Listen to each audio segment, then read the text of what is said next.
all about Bratz. It comes with a secret necklace, which is the key to get online. You plug it in, and you're on Be-Bratz.com. Hey Froggy friends, I see so many people talking about old games nowadays, and that's awesome. But one I haven't seen talked about yet is the Bratz Toys to Life virtual world known as Be-Bratz. It was extremely underrated even for its prime time, especially since it was one of the only games out there, besides UB Funkies, that wasn't tied to a membership of any kind. You just needed the USB drive and you were in, until the servers finally shut down in, based on the Wayback Machine, 2012. There was never an official announcement of the servers closing. From what I can find, it was a pretty silent closure. So let's do a dive into the virtual world of Bratz and find out what it was all about, why it shut down, and where to find the remnants that still exist in this retrospective look. Remember, if you enjoy the video, hit like, subscribe to the channel, and comment what your fondest Bratz memory is. The Be-Bratz line was released in 2007, originally having 3 dolls, all unnamed as the point was to have users name them. Alongside the dolls themselves, you get a little toy pet that represented what your furry friend would be in game, a USB mouse that was painfully small, even for my grubby kid hands, a mouse pad that was fitting for the size of a mouse, and your USB drive necklace that resembled a dog tag that was one of the big trends back in the 2010s. The 3 options in question were a blue Bratz doll that was meant to resemble Sasha, with a pet monkey, a pink doll that represented Chloe, who had a pet cat, and a purple doll who represented Yasmin, with a pet panda. They all sported off-the-shoulder tops in their respective colors, and big bold shoes to match. According to Walmart's Wayback page, which, yes, people did actually save, they were on sale for between $20 and $30. Alongside these, there were many accessories you could buy, which surprised me because I had no idea prior to looking into this. There was a toy phone that you could use to text the Bratz girls and play games for in-game currency, a mini keyboard, speaker set, webcam type thing, and a lamp? The 2000s were always strange with some of their accessory choices. You could also get a points card for in-game currency if you didn't feel like playing the Flash games. In comparison to other Toys to Life games at the time, the merchandise had very low reviews. Many people saying that their systems were too new to be compatible with the USBs of the dolls, or that the mouse accessory just straight up wasn't working. The other accessories also had similar issues, people noting that things would either come broken or would break after one use even if they weren't really being handled. And there was a lot of reviews on the webcam that it was misleading for advertising. People would buy it as like fun webcam for their kids because virtual schooling was like a big thing, but it was only actually made to record short videos or take pictures. Partially due to these reviews, the second line of Be-Bratz was cancelled, and they were only briefly shown in a Russian promotional Bratz magazine that got posted in the wiki from 2008. The website itself was pretty simplistic, and I would loosely compare it to Thai Girls. If you've plugged in your Bratz key before, you could log into the website without doing it again with username and password, but the easiest way was just to plug in your USB. If you went to the login page back in the first year of it running, you would be greeted with a small Be-Bratz is in beta. It remained in open beta from the opening month of August 2007 until June of 2008, where instead you'd see the different country flags to choose your location. When you logged in, it would take you to your Bratz page, my page, whatever you think you'd call it.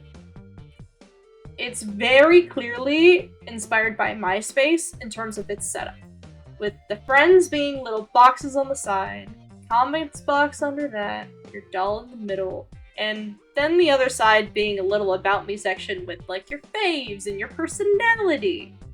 I will say, surprisingly enough, the game had a block feature. And I wanted to point that out because this game was so restrictive in conversation. There was no typing at all. It was entirely pre-selected chats. Then moving on from your page, you have your room, which you can dress up your doll and actually talk to her with the pre-selected questions, which I thought was cool. You could feed your pet, and you could check on your aquarium. I spent way too much time in that fish tank. It was a problem. As found in typical Girls World-esque games, there was shopping and salons to get glammed up. I do think the Bratz salon was one of the most impressive of all of them, with the exception of Barbie Girls, of course, since there was so many options of things that you could do for your doll. There was a lot of unique hairstyles, lots of different eye colors, and I think that it's a nice touch that you're not tied to your specific doll's skin tone. So if you look like Sasha, but the only doll that you could find was Chloe, you can still change her to look like you. There was several different Flash games to play for points to go shopping. Some worked better than others, and there's basically no footage of these games anywhere, and I'll talk a little bit more about that later. A lot of this website overall is lost media, and unfortunately, due to how the site was set up, it was set up as a pop-up rather than a browser-based purely, so less people were likely to save it, so the site is probably gone for good with very little chance of restoration. So besides the bad reviews, one of the other big factors in the site's closing was the legal battle that was ongoing between Mattel and MGA over Bratz. Yes, these controversial, overly sexualized fashion dolls were something that Barbie wanted a piece of.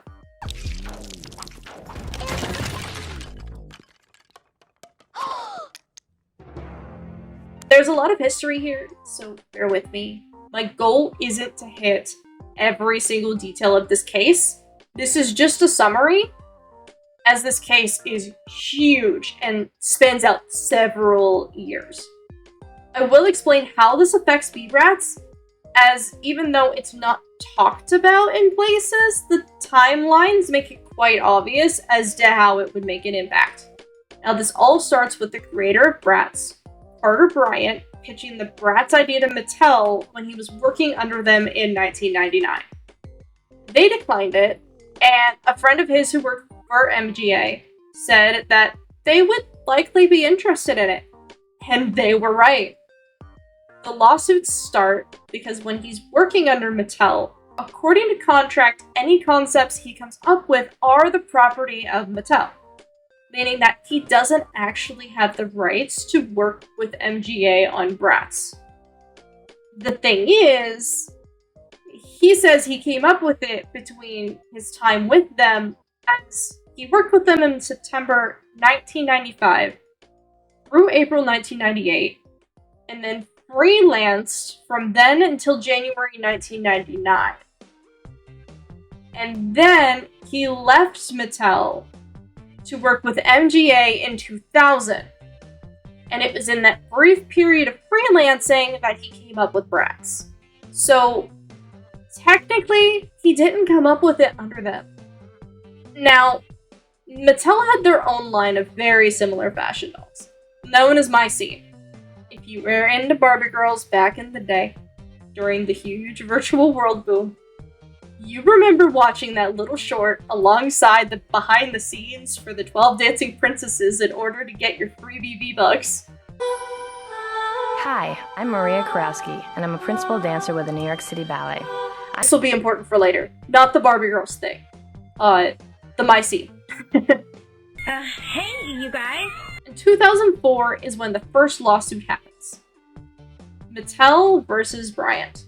They claim that Bryant breached his contract by, quote, concealing his Bratz work from Mattel and wrongfully selling Bratz to MGA. There was another lawsuit briefly against another employee that left Mattel for MGA, but that was quickly withdrawn according to Los Angeles Times. MGA quickly steps in, soon filing their own complaints against Mattel in this same year. These were for copyright infringement, as they claimed that those My Scene dolls had been changed to more closely resemble the Bratz line, and for interfering with business relationships. Which, I mean, the whole Bryant thing. Forwarding to 2008, this is when there's an actual trial for these lawsuits. Things weren't looking good for MGA, as so far, the judge was ruling in favor of Mattel, despite there being discriminatory remarks made in the jury, which meant that they had to actually dismiss one of the jurors. They had claimed that these had no effect on the fact that Mattel had won the case against MGA and Bratz. By November, the court had ordered MGA to recall and dispose of all products and cease productions of the Bratz dolls by February of 2009. Many of the stores were trying to clearance them at this point just to get them off them shelves before officially requiring them to be pulled. And naturally, adults who saw this who were already reluctant on Bratz were even more so. And to note, this was just over a year since the Be-Bratz dolls were released, and not long after the site had left beta. In 2009, there was a back and forth over who would be able to sell the dolls, with the judge saying it's Mattel's and MGA's appeal making things undecided until the hearing the following year. Finally, in 2010, MGA gets the Bratz brand back. The Court of Appeals rules that the judge had abused his discretion in ruling for Mattel. And this keeps going. This keeps going into 2011.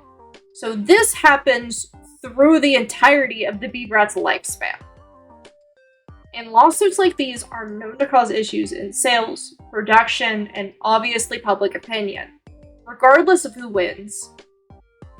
And considering the battle over the rights of the dolls, lapse in production, and temporary halts in all Bratz products, it was no surprise to see that the website just wasn't able to survive it. As it stands, a limited amount of things are still able to be played. Scraping may be possible by preservationists, depending on what's been kept up on Wayback and similar websites, but I would consider it lost as of right now. There is, however, good odds of being able to do a recreation project, if anyone were to choose to, much like Barbie Girls Rewritten and Amazing Hamster Rewritten, that use both old scraped parts and new remade parts.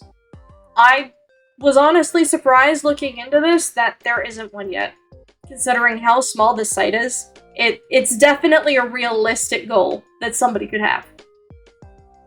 I was also able to find some of the Flash games, seemingly scattered on the internet. So it's very possible we could get them uploaded to Flashpoint. In the meantime, I will have a compilation of the ones that I've been able to find and recover on my Longplays channel for preservation reasons, with links to where I found them. Thankfully, due to user AliceSoCool999 on YouTube, I'm able to compile a full list of the games on the website to make this possible. Their video is also one of the only online videos that even helps to confirm that this wasn't just a fever dream, and that this game actually existed beyond vague, Nickelodeon advertisements. This game really does feel like it has been forgotten to time, and I hope that I was able to help you remember a fun memory or two of your childhood playing it. I've had this video on the back burner for months now because I genuinely thought this game was some kind of fever dream, until I saw one of the flash drives sitting at a Goodwill last year, and I was like, oh, wait, this was real. Hello? I didn't make this up? Sure enough, it's a real game. It just did not get a lot of love. But anyways, thank you guys for watching, and hopefully I'll see you in the next video.